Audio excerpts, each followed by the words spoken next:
दुर्ग जिला के उरला वार्ड में एक समुदाय के दो अलग अलग पदाधिकारी मन सरकारी जमीन में कब्जा करके अपन संस्था चलाए के दावा करत हैं। ये विषय में उरला वासी वीरेंद्र कुमार साहू के कहना है कि दोनों गुट के अलग अलग पदाधिकारी मन जौन भी जमीन के कब्जा करे हैं वो मामला ला सुलझाए बर कलेक्टर के नाम ज्ञापन सौंपे गए है। कबीर आश्रम उरला में स्थित जो है बीड़ी कॉलोनी के पास है, उसमें जो एक साधु जो है अपना एकाधिकार जमाना चाहते हैं और एकाधिकारी जमाते हुए तो उसको रजिस्ट्री करवाना चाहते हैं। तो वो जो है ना उसको सार्वजनिक होना चाहिए वार्ड वासियों की सहमति से, तो समस्त कबीर पंथियों से, और वो अपना पारक संस्थान के नाम से रजिस्ट्री करवाना चाह रहा है। डॉक्टर पुरुषोत्तम सारवा पहले लिखता था, अब लिख रहा है पुणेंद्र साहब लिखता है।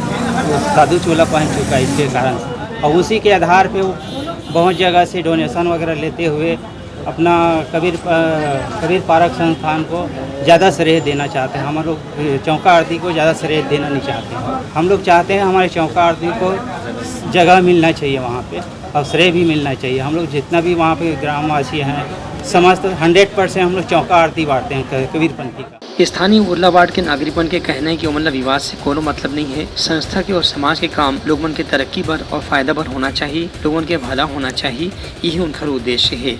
Bureau report Uttarakhand news.